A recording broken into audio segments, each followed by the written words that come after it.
terkesan saya harus punya, Iya. tapi saya nggak tahu sebetulnya ketika saya punya ini apa yang bisa saya dapat. Iya. Rata-rata UMKM di sini belum bisa memisahkan antara kebutuhan pribadi dan juga kebutuhan untuk usaha. Kami coba gabungkan, kami coba berikan edukasi, kami coba berikan pemantik-pemantik yang kami harap ini bisa menjadi kayak kawasan ngoten loh Mbak, satu buah journey.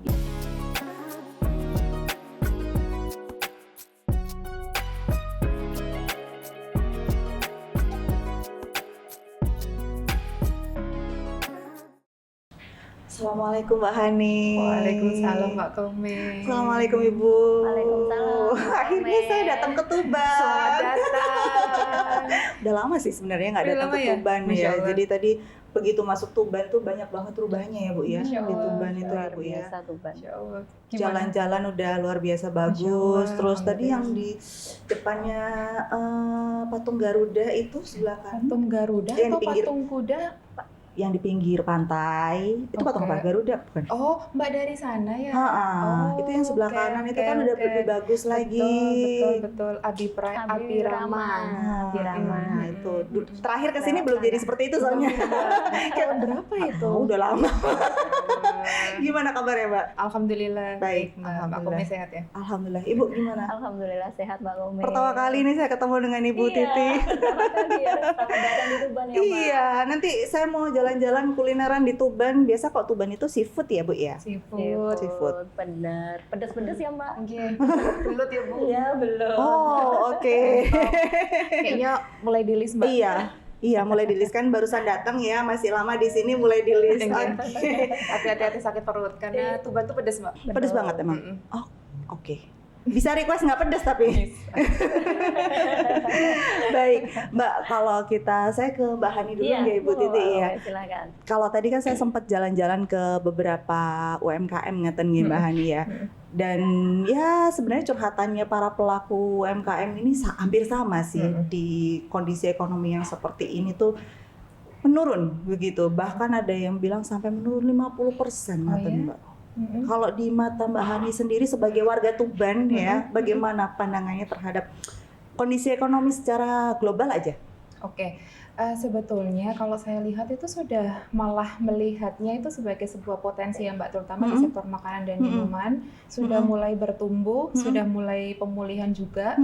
Beberapa sektor-sektor kami, terutama yang di makanan minuman, Mbak Komi juga mungkin perso bahwa makanan minuman juga menyumbang segitu besarnya terhadap pertumbuhan ekonomi yang ada di Jawa Timur.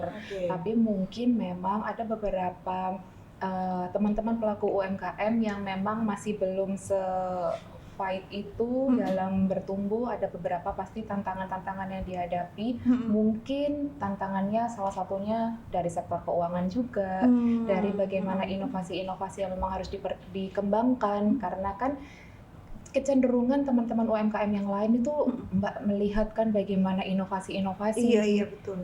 di makanan-makanan juga bukan cuma packagingnya saja yang diinovasikan, tapi bagaimana kreasi-kreasi kayak dessert sekarang, Masya Allah teman-teman muda dengan Macam-macam sebegitu ya. yang eye catching, di mana itu juga menjadi salah satu pemantik masyarakat itu kan ingin tahu dari Iya desainnya.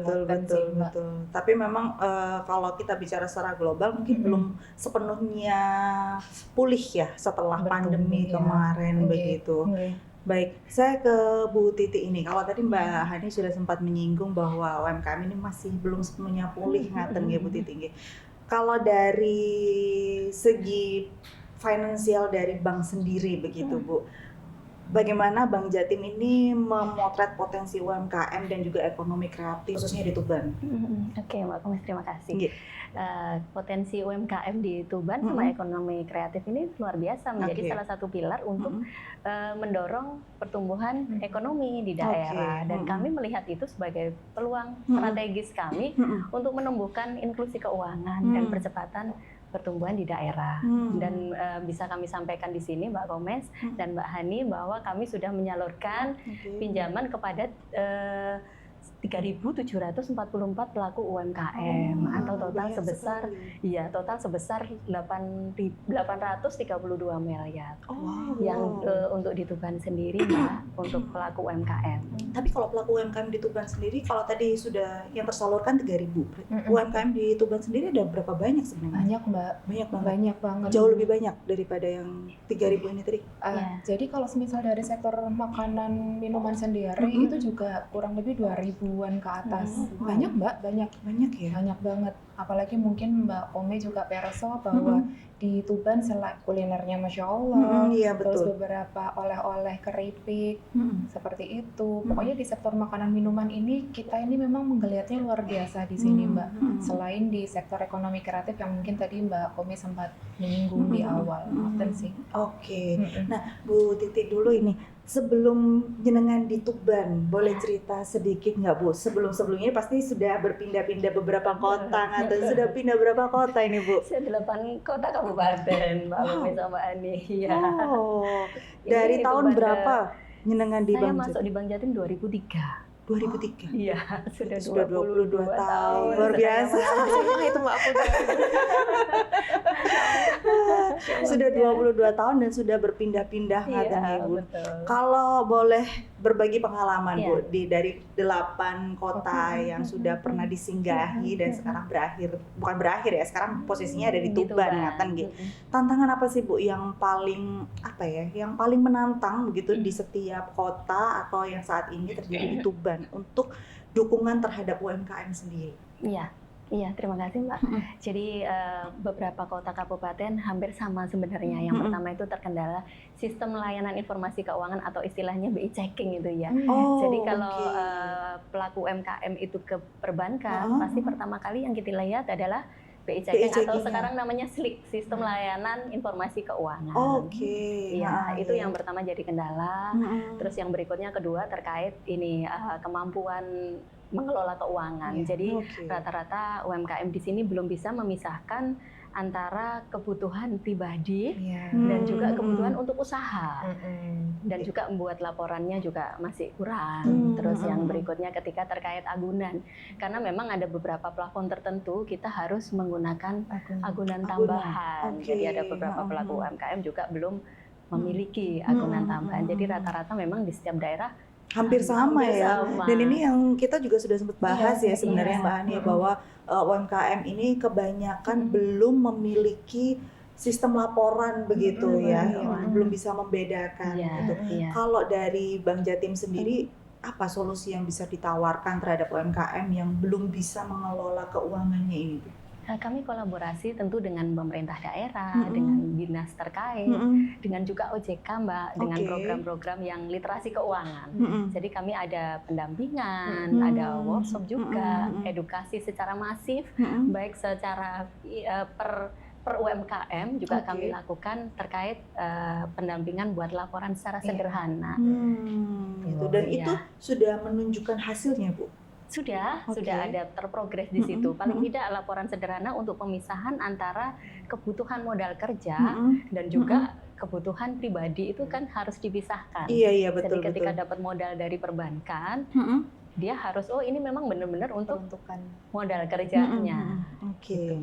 Kalau tadi tantangan dari segi banknya begitu ya, finansialnya. Kalau dari Mbak Hani sendiri tantangan untuk menghadapi UMKM khususnya yang ada di Tuban ini apa sih Mbak? Sebetulnya kurang lebih sama Mbak. Rasa-rasanya itu permodalan atau digitalisasi keuangan itu juga bukan dikatakan belum mampu atau seperti apa Mbak, tapi mungkin belum tahu ngoten.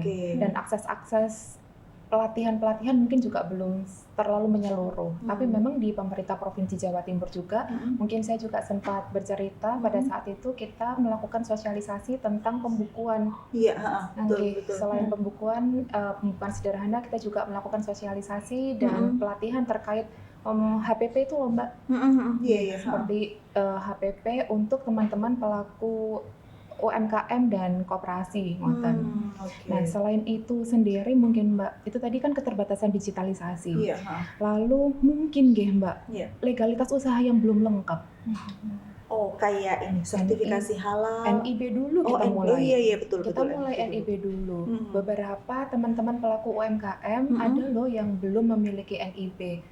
Padahal mungkin kita sendiri mengetahui bahwa NIB itu kan seperti KTP-nya pelaku usahanya, Mbak. Dan rasa-rasanya semua sekarang syarat untuk diberikan pelatihan atau diberikan pemberdayaan itu memang harus selain KTP harus memiliki NIB. Dan ini masih banyak UMKM yang beberapa enggak. Kalau kita bicara UMKM yang belum memiliki NIB ini, apakah ketika mereka belum memiliki NIB, mereka tidak terdaftar dalam apa Mbak namanya? Ada list UMKM begitu kan? Di setiap pemerintah daerah itu kan pasti ada list UMKM. Oh, di Tuban ini ada sekian ribu UMKM. Betul. Ini dihitungnya dari mereka yang sudah memiliki NIB atau bagaimana? Sebetulnya kalau database itu kan pasti semua pelaku UMKM kita data, Mbak. Lalu pasti kan ada aspek-aspeknya juga, ada juga aspek legalitas hukum atau legalitas perizinan berusahanya, NIB. Terus kalau yang di sektor Mamin tadi Mbak Komis sempat nantikan sertifikasi halal, yang kita tahu bersama bahwa maksimal kalau saya tidak salah 2026 kan harus tersertifikasi halal tuh yang teman-teman sektor Mamin. Itu juga belum lagi kalau Mbak Peraso PIRT. Iya betul. Apalagi itu ada beberapa memang yang belum ngeten loh Mbak. Padahal Pangapunten juga selain pemerintah provinsi, pemerintah kabupaten juga itu memberikan kok Mbak fasilitasi terkait pembuatan NIB. Dan itu cepat dibuatnya, hanya mungkin hitungan jam, 1 hari. Iya sih, betul. Memang selama persyaratannya terpenuhi Mbak. Terkadang kan mungkin kitanya sudah punya KTP tapi belum kagungan NPWP sehingga kita tidak bisa menerbitkan proses lebih lanjut untuk NIB. Betul. Berarti dari database sekian ribu UMKM di setiap daerah itu mereka hanya terdaftar sebagai UMKM aja. Belum tentu NIB dan lain-lainnya mereka sudah mengantongi begitu? Iya, ada yang seperti itu.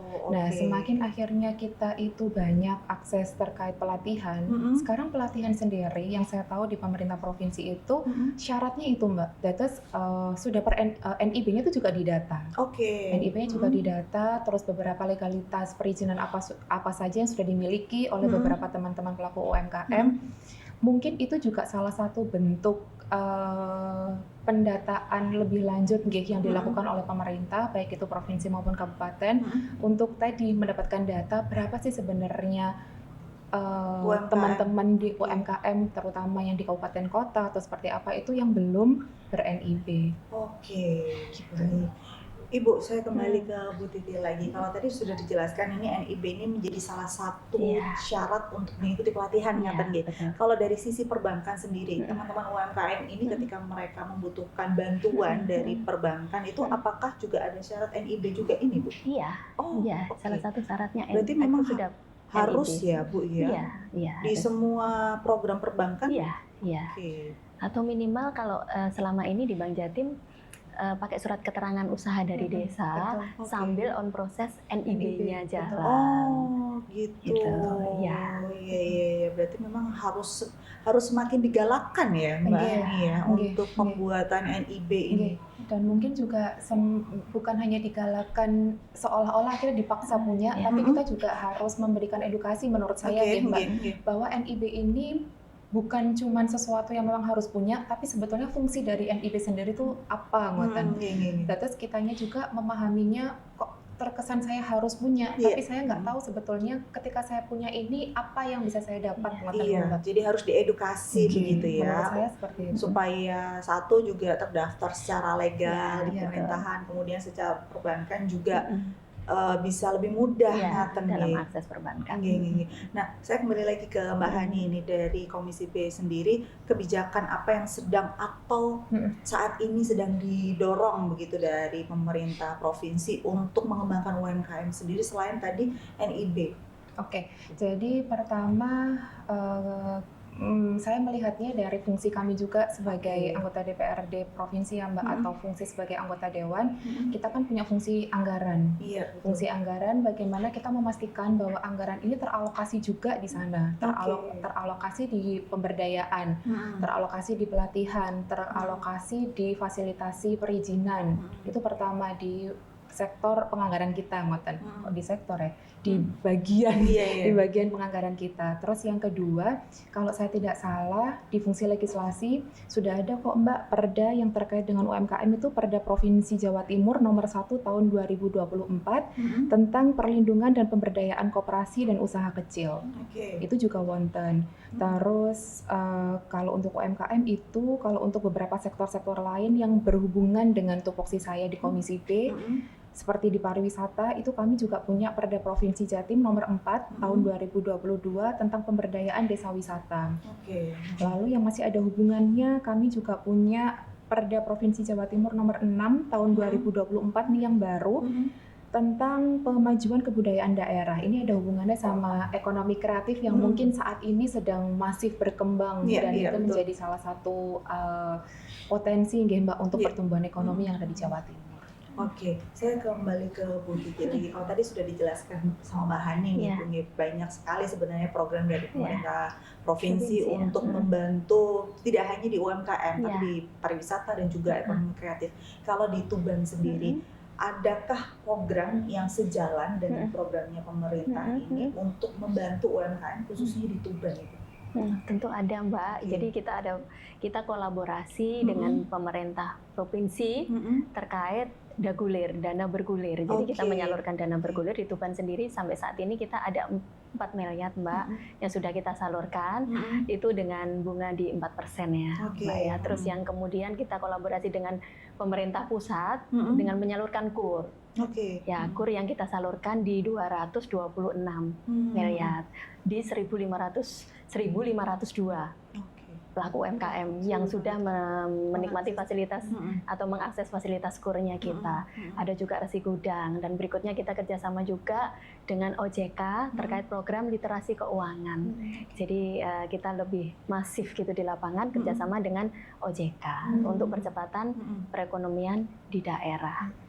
Ibu, saya boleh ini sedikit dijelaskan begitu ya, bedanya KUR, dagulir sama yang OJK ini tadi, literasi OJK, terus ada macam-macam banyak, itu bedanya di mana sebenarnya? Sebenarnya bedanya di persyaratan ya, dan suku bunga. Jadi kalau dagulir ini di 4%, Mbak. Kalau yang di KUR ini di 6%. Untuk peruntukannya sama-sama untuk modal kerja. Cuman kalau secara plafon juga berbeda. Jadi maksimal kalau di dagulir tadi itu di 300. Kalau di KUR bisa 500. Cuman kalau KUR di sini kan ada nggak bisa menikmati selamanya KUR. Jadi kalau sudah pernah dapat KUR, gitu nanti periode kedua dia suku bunganya naik. Nggak bisa. Jadi kalau KUR itu hanya 1 kali aja gitu? Bisa 2 kali, tapi suku bunganya berbeda. Gitu memang betul. Berarti yang kalau dilihat dari segi suku bunga, berarti yang paling menguntungkan yang dagulir ini. Kalau peminat di Tuban sendiri, Ibu, mengenai apa ya ini namanya peminjaman modal ya, permodalan begitu ya, dari UMKM yang ada di Tuban, menginginkan permodalan dari Bank Jatim, ini mereka lebih banyak kemana? Ke dagulirnya atau ke KUR-nya? Untuk saat ini di KUR, Padahal bunganya lebih tinggi. KUR ini kan sudah lama kita salurkan. Sedangkan dagulir lebih lama KUR daripada dagulir gitu. Kalau yang di Tuban kita salurkan, makanya lebih familiar. Jadi di masyarakat lebih familiar untuk di KUR-nya. Gitu. Padahal sebenarnya kalau mereka tahu dagulir mungkin akan memilih dagulir ya. Tapi memang ada ini loh Mbak, ada kuotanya. Ada kuotanya. Yang dagulirnya. Gitu. Dagulir, Prokarsra itu ada kuotanya. Kalau KUR nggak ada kuotanya? Ada juga. Tapi lebih banyak mungkin, lebih besar ya. Lebih besar. Gitu. Saya ke Bu Titi lagi. kalau melihat antusias dari teman-teman UMKM dan juga masyarakat Tuban terhadap Bank Jatim ini, apa sih Bu yang mereka harapkan dari Bank Jatim untuk membantu mereka ini, untuk membantu masyarakat di Tuban sendiri? Ya, yang pertama tadi terkait dengan ini ya, permodalan kalau UMKM pasti ya. Yang kedua ya pendampingan Mbak Kome ya. Jadi bukan hanya kita sebagai perbankan untuk hanya mempermudah akses layanan perbankan, tapi kita hadir untuk mendampingi para pelaku UMKM supaya lebih tertata secara keuangan. Itu kita hadir aktif di situ Mbak Kome. Iya. Punya program pemberdayaan juga kan? Iya, betul. Banyak kok Mbak beberapa teman-teman UMKM yang sudah didampingin oleh Bank Jatim salah satunya. Dan dengan didampingin itu kan ada terbuka akses pasar juga kan di sana. Betul. Beberapa event, beberapa kegiatan yang diselenggarakan oleh Bank Jatim pasti kan akan melibatkan teman-teman UMKM binaan Bank Jatim juga. Nah, ini kalau teman-teman UMKM binaan Bank Jatim, bagaimana caranya mereka bisa menjadi binaan Bank Jatim, Bu? Cukup jadi nasabah. Mudah sekali. Cukup jadi nasabah dengan aja. Buka rekening murah sekali 100.000. Itu sudah menjadi binaannya Bank Jatim. Jadi tidak perlu mengajukan kebutuhan modal kalau memang belum diperlukan gitu. Jadi cukup menjadi nasabah. Tapi kan kami sudah jadi binaan. Tidak semua nasabah ini mereka pelaku UMKM. Bagaimana bagaimana akhirnya Bank Jatim tahu oh ini pelaku UMKM, mereka harus deteksi. Pendeteksiannya bagaimana kita berarti? Di depan di customer service itu kan teman-teman ada cross selling ya. Jadi cross selling biasanya digali usahanya apa atau pekerjaannya apa. Lah dari situ kelihatan dan teman-teman biasanya kita kan ada kris. Jadi nanti untuk pembayaran kita fasilitasi pakai kris, itu biasanya langsung otomatis teman-teman sampaikan. Jadi otomatis di situ data sudah ada di kami bahwa dia pelaku UMKM. Semudah itu ya? Iya, semudah itu. Saya tadi mikirnya sempat gini, hanya buka rekening gitu, gimana caranya dia bisa tahu ya kalau dia tuh UMKM? Kan orang biasa juga pasti butuh rekening ya. Betul. Tapi biasanya ini loh Mbak, di centangan form, itu kan ada kan biasanya punya usaha atau enggak, dicentang yang mana itu juga mungkin salah satu identifikasi dan juga. Dan itu bisa langsung menjadi binaan Bank Jatim. Betul. Salah satu keuntungan menjadi binaan Bank Jatim apa, Bu? Itu tadi. Jadi kalau ada pameran, event-event, kita ikutkan. Kayak kemarin kita ada event di Mojokerto. Itu ada 15 UMKM, Mbak, kita berangkatkan ke sana dari Tuban. Kita fasilitasi semua terkait akomodasi, transportasi semua. Jadi memasarkan produk-produk UMKM dari Tuban. Dan banyak di beberapa tempat di Surabaya juga, Mbak Kome. Iya. Luar biasa sekali. Segampang itu sebenarnya ya bahannya. Tinggal bagaimana kita bisa memanfaatkan begitu ya sebagai pelaku UMKM. Baik, saya ke Mbak Hani dulu. Oke, selain menjadi anggota DPRD Provinsi Jawa Timur, Mbak Hani ini juga Ketua Dekranasda Tuban. Alhamdulillah. Bisa cerita nggak sih Mbak langkah apa yang sudah dilakukan oleh Dekranasda Tuban ini untuk membantu para pengrajin dan juga pelaku ekonomi kreatif? Jadi pertama mungkin juga kita pernah ngobrol Mbak, pendataan. Iya, betul. Itu entah kenapa saya tuh selalu suka pendataan di awal. Kenapa? Karena dari pendataan kita kan mungkin bisa mengidentifikasi, mungkin juga bisa mapping bukan tujuannya bukan hanya mengelompok-kelompokkan, tapi dengan mengelompokkan itu kan kita juga bisa mendeliver kira-kira kebutuhannya seperti apa, karena kan per masing-masing sektor pasti berbeda. Pendataan dulu. Terus yang kedua, kemarin juga kami kebetulan ada kesempatan rakernas. Kok alhamdulillahnya visi besarnya sama Mbak dengan Dekranasda Pusat yang Bu Selvi itu, bahwa kita tidak hanya fokus terhadap produk atau hasil dari pemberdayaan pengrajinnya saja, tapi kita harus bahasa Jawa itu ada uri-uri budaya. Melestarikan budaya. Nggak paham misalnya. Oke, lanjut. Melestarikan budaya, karena dengan kearifan lokal, terutama di Kabupaten Tuban ini budayanya Masya Allah kuat sekali. Ada beberapa waktu itu saya cerita juga, ada sandur, ada sinder, ada tayub, tak-takan, buahnya. Dan besok, entah ini nanti tayang tanggal berapa, 27 September kami akan menggelar Dekranasda akan menggelar event namanya Teras Suara Mbak. Jadi Teras Suara sendiri ini mengumpulkan sebetulnya sebagai sebuah ajang pertemuan gitu, perkenalan dengan teman-teman komunitas, terutama teman-teman komunitas di ekonomi kreatif, yang itu harapan kami menjadi satu bentuk stimulus dan daya dukung baru ngoten lho Mbak, untuk mengkreasikan atau menginovasikan kekayaan-kekayaan yang mungkin sebelumnya sudah ada di Kabupaten Tuban. Sebagai contoh yang pernah saya cerita yang daun lontar, yang betul. Awalnya mungkin hanya dianyam dan dijadikan tempat besek. Nah ini kami coba tetap dianyam, tapi kita jadikan backdrop yang ditembakkan video mapping. Jadi kita coba naik kelaskan lah Mbak Ruatan. Dengan keterlibatan. Nah ini kan program Dekranasdanya Tuban ya Mbak. Berarti setiap daerah itu juga punya program tersendiri. Dan ini yang teras, kalau kita bicara teras suara ya, ini yang pertama kali dihelat. Karena kebetulan kalau saya baru dilantik Maret di tahun ini. Ini juga belum dikukuhkan Mbak strukturnya karena sudah, tapi kami sudah oke, bismillah, kita niat baik, kita membuat satu batu yang kita taruh, harapannya ini bisa menjadi inspirasi bukan cuma di Dekranasda kabupaten kota yang lain, tapi ini juga bisa menjadi inspirasi bagi teman-teman terutama yang ada di struktur Dekranasda untuk membuat event-event lain yang mungkin lebih kreatif ngoten Mbak. Yang serupa tapi bisa lebih kreatif ngoten.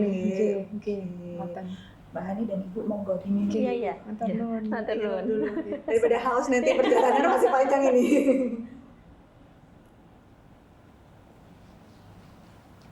Oke, saya ke Bu Titi dulu.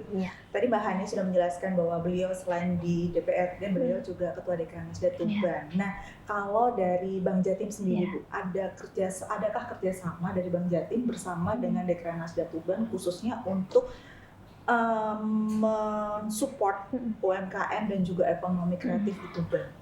Ya, tadi seperti disampaikan Mbak Hani, besok itu acara Teras Suara itu kami support di situ Mbak, Bang Jatim, berkolaborasi Mbak Hani. Mudah-mudahan sukses saja. Ini keren acara ini Mbak. Saya penasaran sih Bu, sebenarnya saya juga penasaran. Dari yang kemarin itu Mbak Hani sudah bercerita bahwa wah ini ada acara Teras Suara dan sudah di-spill sedikit-sedikit gitu kan Bu ya. Nah kalau untuk di acara Teras Suara sendiri, Bang Jatim ini sebagai apa dan apa dukungannya Bang Jatim? Kami ini dukungan support ini ya, kegiatan sponsor. Sponsor di kegiatan tersebut, Mbak. Tapi jangan lupa Bu, kan Bang Jatim juga masuk di dalam struktur pengurusan Dekranas. Termasuk pengurus. Termasuk pengurus. Jadi kenapa kami melibatkan teman-teman Bang Jatim untuk masuk dalam pengurusan Dekranasda Kabupaten Tuban? Pertama, kita melihat potensi binaan UMKM Bang Jatim juga Masya Allah. Dan terus intinya tuh sebetulnya ini bukan siapa yang membina, tapi semua ini adalah teman-teman yang ada di Kabupaten Tuban. Jadi kita berkolaborasi, kita saling menguatkan, kita saling memberi masukan-masukan, inovasi-inovasi di situ. Harapannya untuk apa ya? Untuk kesejahteraan masyarakat Kabupaten Tuban. Luar biasa sekali. Kolaborasi. Iya, kolaborasi yang luar biasa dan beneran Teras Suara ini top banget. Bisa menggabungkan seni tradisional dengan modern ngaten loh Mbak. Dan nggak tahu ya, ini adalah pengalaman pertama saya tahu Teras Suara dengan perhelatan yang luar biasa. Itu kayak wah ternyata bisa ya. Harusnya ini bisa dicontoh oleh mungkin teman-teman Dekranasda dari kabupaten yang lainnya, kabupaten atau kota yang lainnya. Baik, saya ke Mbak Hani lagi Ibu ini. Pariwisata di Tuban ini khususnya Mbak, mungkin tidak hanya di Tuban ya, tapi kita bicara khusus di Tuban ini kan sering disebut mempunyai efek domino ke UMKM ngaten nggih. Ketika pariwisata ini rame, otomatis juga UMKM-nya ini banyak yang beli ngaten. Nah, bagaimana Mbak Hani ini melihat potensi pariwisata di Tuban maupun di Jawa Timur dalam mendongkrak ekonomi masyarakat? Gini, mungkin juga saya melihat pandangannya juga mungkin sempit ya Mbak, tapi memang ada beberapa pariwisata ini memang butuh keberlanjutan, butuh inovasi-inovasi. Karena mungkin sekali lagi yang pernah kita bicarakan sebelumnya, kalau hanya menjual warna putih saja dan ini tidak diinovasikan atau tidak dikreasikan, orang yang mau datang lagi itu ada apa pembaharuannya? Iya betul. Apa pembaharuannya? Tidak ada inovasi. Betul. Ya? Nah, ketika inovasi itu tidak terjadi, nggih pangapunten, ternyata itu menjadi efek yang kurang baik bagi sektor pariwisata itu sendiri. Ada Mbak beberapa pariwisata yang Masya Allah sebelumnya itu luar biasa karena memang mungkin inovasi-inovasi atau kreasinya itu belum maksimal, itu menjadi penurunan. Nah di Tuban sendiri tuh ada Pantai Kelapa gitu. Ya, Pantai Kelapa tuh luar biasa Mbak. Ada di salah satu kecamatan Palang. Jadi ya pantai, mereka juga mengkreasikan ada kayak ATV, permainan ATV, terus juga ada flying fox dan kawan-kawan. Setiap tahunnya mereka meremajakan, setiap tahunnya mereka menginovasikan, dan mereka juga karena di Kecamatan Palang itu kan nelayan, Mbak. Mereka juga melibatkan beberapa pembelian produk-produknya itu langsung ke nelayan. Langsung ke nelayan. Terus memang betul-betul langsung pemberdayaannya untuk masyarakat. Mungkin kayak tadi Mbak Komi sempat ngendikan. Terus bahasanya masyarakat ini juga tidak berjarak dan langsung nonton lomba karena mungkin kalau melewati beberapa orang atau tangan kesekian itu kan pasti kita tahu Mbak. Tapi kalau bisa berinteraksi langsung dan sebetulnya itu yang kami dorong, aksesi langsung. Harapannya apa? Harapannya teman-teman pelaku UMKM ini bahasanya tidak ada yang tertinggal nih di tengah-tengah. Lalu ketika langsung bertemu dengan buyer, mereka kan tahu apa yang dibutuhkan. Terus mereka bisa kayak langsung, oke, saya harus menyediakan seafood yang seperti ini nih, atau ini yang seperti ini, dan itu dilakukan di Pantai Kelapa, Mbak. Itu sebagai contoh salah satu pariwisata di Tuban yang saat ini bisa dikatakan inovasinya berhasil, Mbak.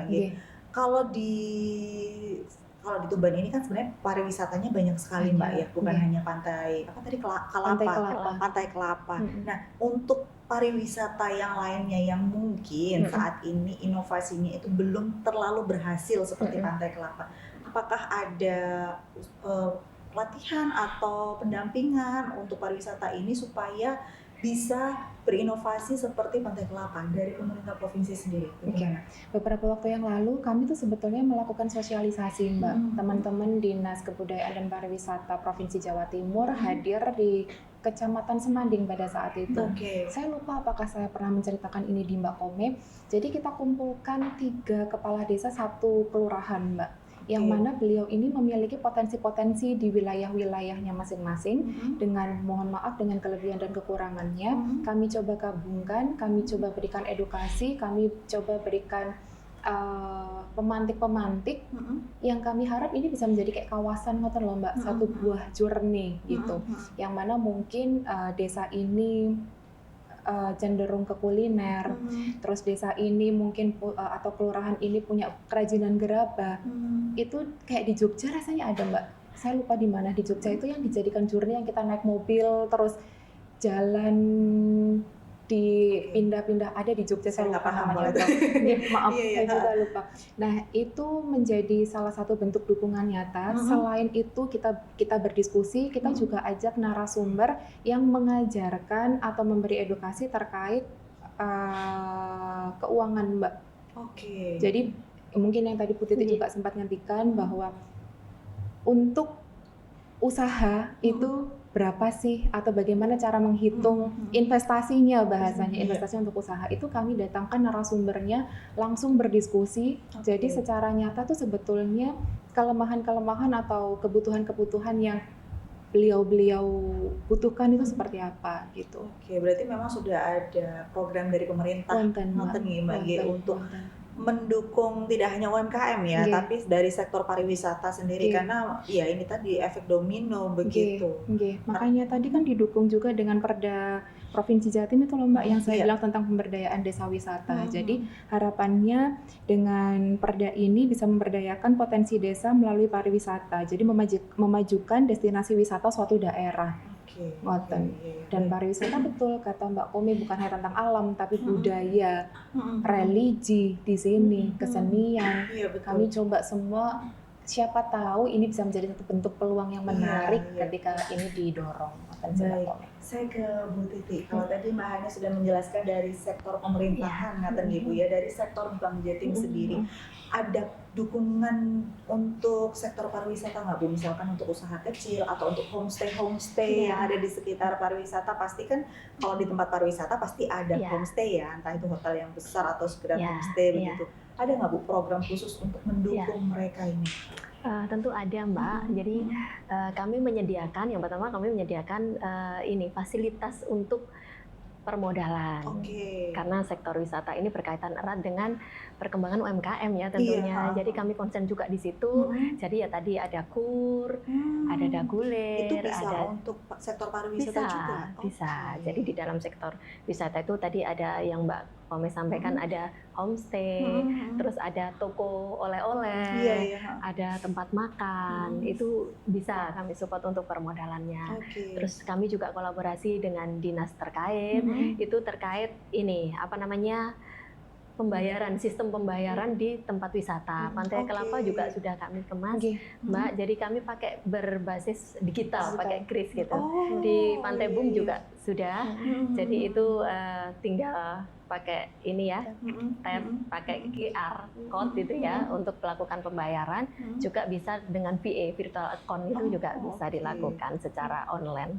Itu bisa. Terus yang berikutnya juga kami memberikan dukungan infrastruktur, contohnya tenda untuk UMKM. Bantuan begitu ya, Bu. Terus juga nanti dukungan yang lainnya, misalkan branding. Jadi biasanya di UMKM itu ada perlu kotak tisu, kami fasilitasi, terus banner kadang-kadang juga bisa kami support di situ. Berarti memang sebenarnya dukungan dari perbankan sendiri juga sudah cukup, tinggal bagaimana nanti para pelakunya baik di sektor pariwisata maupun UMKM ini mampu untuk berinovasi, karena kalau sebenarnya program dan dukungan ini sudah luar biasa, tinggal bagaimana nanti mereka eksekusi. Baik, saya ke Mbak Aulia lagi ini. Untuk anak muda zaman sekarang, kita bicara Gen Z dan juga milenial ya Mbak ya. Banyak yang kreatif banget, apalagi kalau Gen Z, kalau milenial sih kayaknya masih sosoy ya. Tapi kalau Gen Z ini luar biasa sekali begitu. Menurut Mbak Aulia sendiri, bagaimana cara mendorong supaya Gen Z ini dan juga milenial tuh mau terjun ke UMKM dan juga ekonomi kreatif?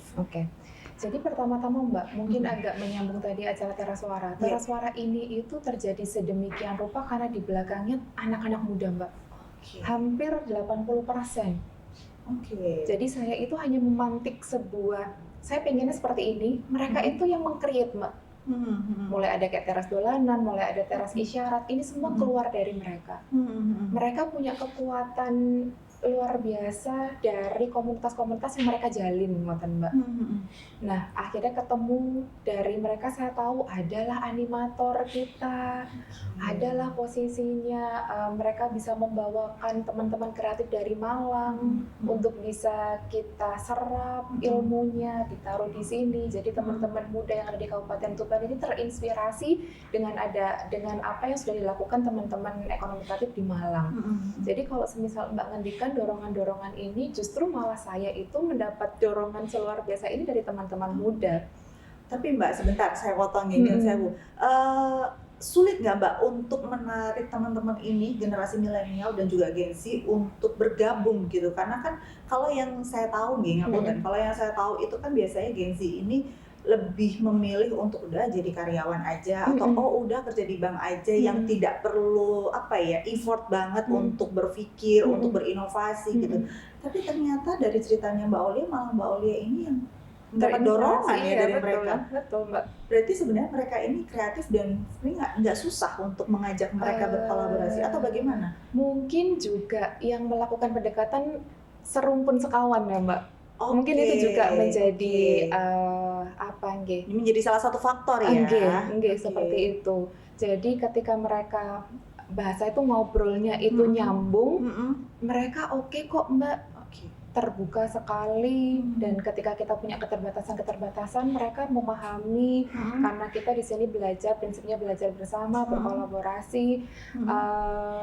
Mungkin ya Mbak, kalau waktu itu yang nge-propose saya mungkin juga nggak akan seperti ini. Jadi tergantung siapa yang ini ya, salah satu faktornya ya. Salah satu faktornya adalah tergantung siapa yang propose ke mereka. Mungkin. Gitu. Mungkin. Jadi saya akhirnya ketemu, oh ternyata ada anak Tuban animator, walaupun memang tidak tinggal di Tuban ya Mbak.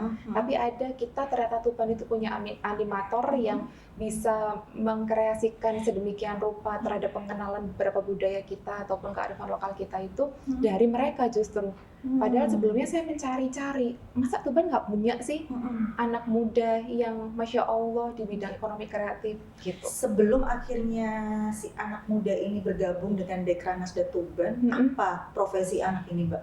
Animator ini? Masih memang animator. Memang animator. Lalu kan ya waktu itu saya ide aja Mbak. Siapa tahu saya yang sudah setengah ini. Selalu begitu loh Mbak Hani ini loh. Siapa tahu mature Mbak. Makanya setengah ini kan saya tidak teruskan gitu. Siapa tahu dengan apa ya Mbak? Ya mungkin karena tak kenal maka tak sayang juga sih. Jadi memang sebelum kayak Bu Titi pun itu saya telepon Mbak sendiri, Bu Titi berkenan masuk ke dalam struktur pengurusan Dekranasda. Teman-teman juga begitu. Apa yang saya tawarkan ya saya mungkin tidak bisa menawarkan apa-apa as manusia Mbak. Tapi siapa tahu dengan kita berkenalan, dengan kita berkolaborasi, jembatan-jembatan lain atau pintu-pintu dan jendela-jendela lain itu terbuka. Jadi akhirnya akan banyak peluang begitu ya. Harapannya seperti itu.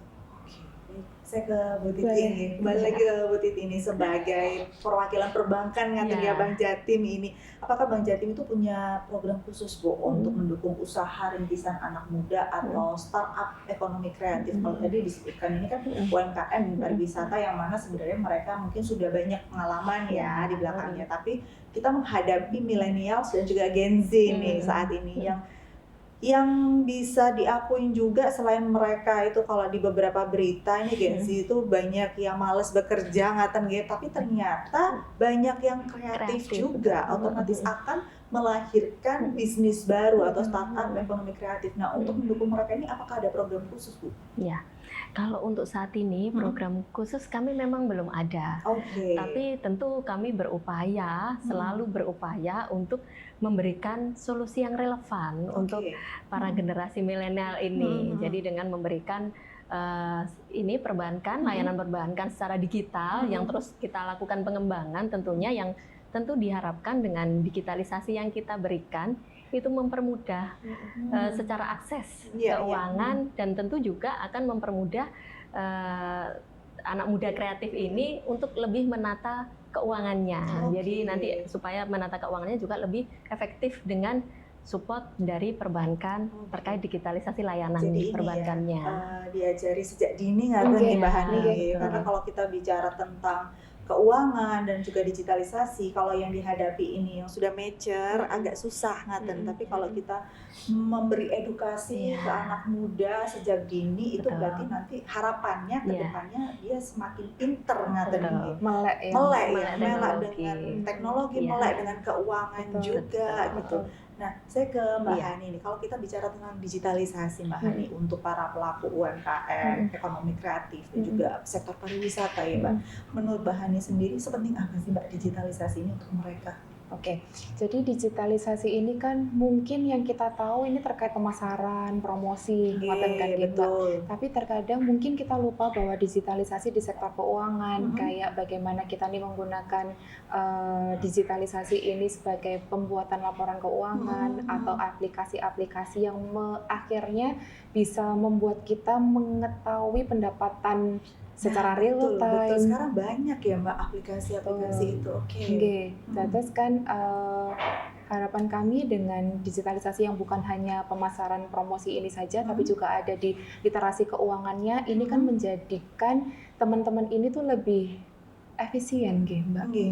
Efisien yang mungkin kalau ketika dulu saya belajar itu kan kita bikin neraca tuh Mbak. Iya, rugi kita bikin. Iya betul. Ini sama ini kalau nggak balance itu kayak gimana? Tapi ini dengan dibantu dari sisi digital keuangannya, bukan tidak lebih effort, tapi setidaknya kita nggak tambah pusing nih. Kita sudah cari uang pusing, nggak balance lebih pusing lagi, ngoten Mbak, itu sih. Kalau dulu pusing semua ya Mbak Hani ya, cari uangnya. Tapi kayaknya cari uang dulu tuh nggak seberapa pusing dibandingin sekarang ya Mbak.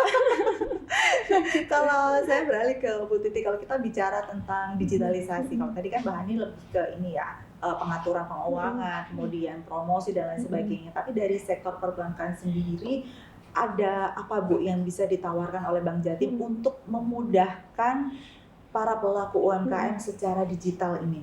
Ya, jadi di Bank Jatim itu berbagai macam aplikasi dan fitur telah kami sediakan gitu ya. Yang pertama terkait Connect Mobile, Mbak. Connect Mobile ini memudahkan untuk transaksi harian, jadi bisa transfer di dalam satu genggaman gitu ya. Pembayaran tagihan, jadi PBB itu juga bisa ya Mbak. Ini PBB, pembayaran pajak kendaraan bermotor, itu juga bisa top up yang GoPay, e-wallet itu juga bisa. Yang berikutnya juga kami pembayaran non tunai, jadi berbasis QR code tadi, jadi kris itu tadi, itu juga lebih aksesnya memudahkan dan real time juga masuk ke rekening. Kalau yang kris, kris itu juga real time langsung masuk ke rekeningnya yang bersangkutan UMKM tersebut. Yang berikutnya kami juga punya aplikasi namanya Elun, Mbak Ome. Jadi Elun itu memungkinkan nasabah itu tidak datang ke kantor untuk pengajuan pinjaman. Jadi bisa nginput data sendiri, upload data, kemudian memonitor sampai sejauh mana ini diproses di Bank Jatim. Itu ada aplikasinya kami. Terus yang berikutnya kami yang dari sisi internal itu ada namanya Jatim Kilat.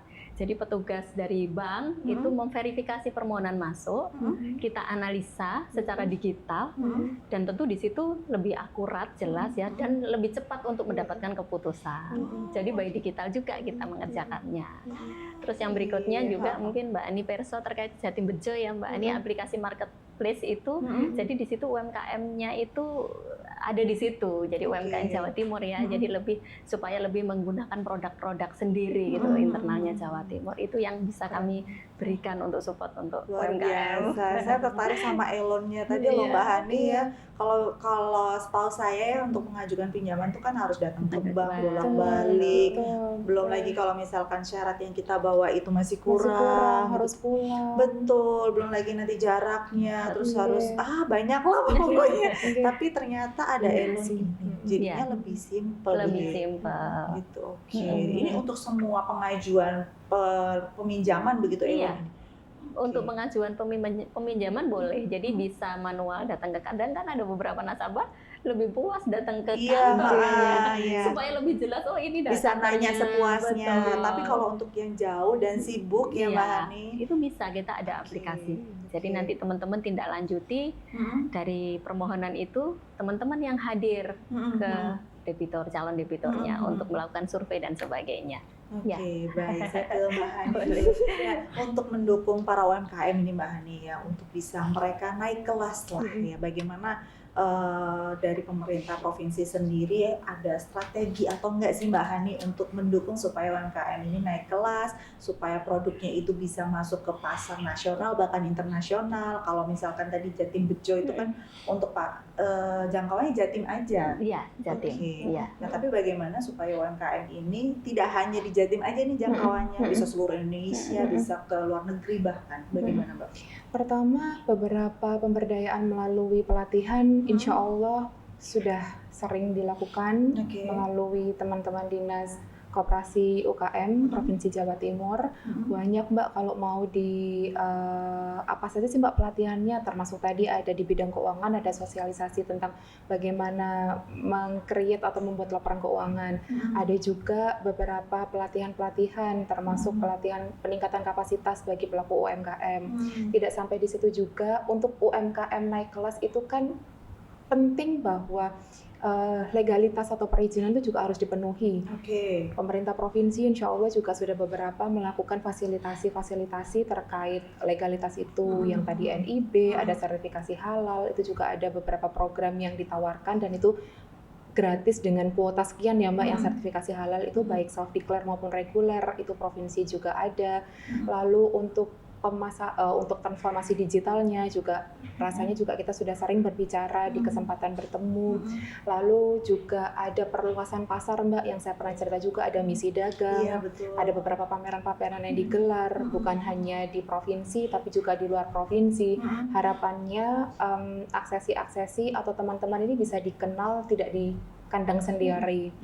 Itu selain itu juga pemerintah pusat juga mengenalkan kok Mbak dengan pada saat itu yang saya pernah cerita Taiwan dengan Jepang bayarnya. Iya betul. Itu juga itu kan salah satu bentuk dukungan pemerintah nggih Mbak.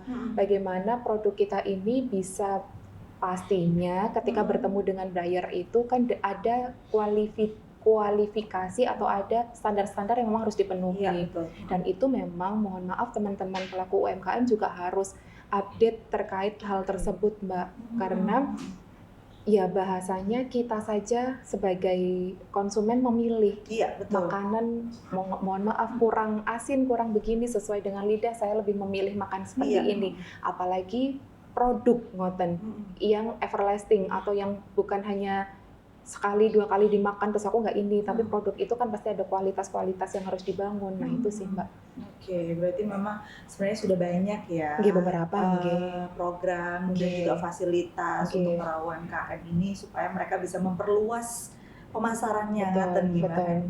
Baik, kalau kita bicara tentang harapan ya Mbak Hani, harapan dari Mbak Hani sendiri untuk masa depan UMKM dan juga ekonomi kreatif di Jawa Timur itu seperti apa Mbak? Yang pasti kalau saya selalu berharap teman-teman pelaku UMKM terutama yang ada di Tuban dan di Jawa Timur ini mohon maaf, mari kita sama-sama belajar untuk mengupdate dan mengupgrade diri, bukan hanya terkait ilmu, tapi juga beberapa perizinan dan kebijakan-kebijakan yang memang sudah di-create oleh pemerintah, baik kabupaten, provinsi maupun pusat. Dengan kita belajar, dengan kita mengupdate diri, insya Allah pasti itu kan sebagai bentuk proses nggih Mbak. Dan saya percaya ketika proses ini tuh diikuti dengan baik, pastinya hasilnya juga harapannya pasti akan baik, walaupun tidak cepat, tapi kami percaya ini bisa menjadi dasar atau penguat lah bagi teman-teman UMKM terutama yang ada di Jawa Timur. Oke, saya ke Bu Titi, Bu, dari Bank Jatim sendiri ada visi atau apa Bu harapan supaya pengennya ini ke depan Bank Jatim itu dikenal oleh UMKM itu seperti apa sih Bu? Ngaten. Mbak Ome, Bank Jatim ini kan mempunyai visi menjadi bank nomor 1, BPD nomor 1 di Indonesia. Di sini kami bukan hanya dikenal sebagai penyedia jasa layanan perbankan, tapi kami lebih pengen dikenal sebagai mitra UMKM. Jadi kami selalu melakukan pendampingan, selalu melakukan pembinaan, workshop gitu untuk ke pelaku UMKM. Jadi kami mitra ya Mbak ya untuk pelaku UMKM. Oke, ada pesan nggak Bu untuk para pelaku UMKM atau masyarakat ini supaya lebih percaya terhadap Bank Jatim? Oh, Bank Jatim ini loh bisa membantu kalian ngaten. Mungkin ada pesan yang ingin disampaikan untuk teman-teman UMKM itu. Oh ya, terima kasih. Jadi tentu di sini para pelaku UMKM harusnya sudah percaya diri dan lebih menggali lagi potensi-potensi yang ada di daerahnya dan juga semakin berkembang. Kami sebagai Bank Jatim di sini menyediakan, kami hadir untuk memberikan dukungan baik terkait permodalan, baik terkait layanan digital yang bisa diakses dan digunakan dengan lebih mudah. Dan tentu dalam era digitalisasi ya tentunya kami akan selalu melakukan pengembangan secara digital. Jadi kami ini dikenal sebagai banknya masyarakat Jawa Timur khususnya Kabupaten Tuban. Jadi kami akan sangat berterima kasih ketika para pelaku UMKM ini bersedia menjadi mitranya Bank Jatim. Dan kalau kita bicara mitra ini bukan hanya kalau nasabah kan hubungannya ya udah saya nasabah selesai sampai di situ ya Mbak Hani ya. Tapi kalau mitra ini kan berarti ada kesinambungan, saling menguntungkan. Bank Jatim mendapatkan keuntungan pun juga nasabah ini dengan bermitra di Bank Jatim kita mendapatkan keuntungan. Berarti kalau misalkan kita tarik kesimpulan Mbak Hani dari tema hari ini UMKM itu bisa apa sih sebenarnya ya? Kesimpulannya UMKM itu sebenarnya sudah berdaya ngaten Mbak Hani dan akan lebih berdaya lagi ketika ada kolaborasi yang apik yang bisa bermitra antara pemerintah, DPRD khususnya Provinsi Jawa Timur dan juga Bank Jatim. Semoga kedepannya nanti ini semakin dilancarkan ngaten Mbak Hani ya dalam mengembangkan ekonomi kreatif di Jawa Timur untuk Mbak Hani dan juga di Tuban untuk Bu Titi sendiri supaya kita semuanya bisa bangkit dari ekonomi yang saat ini seperti ini. Amin. Amin. Baik, terima kasih. Monggo boleh diunjuk lagi minumnya.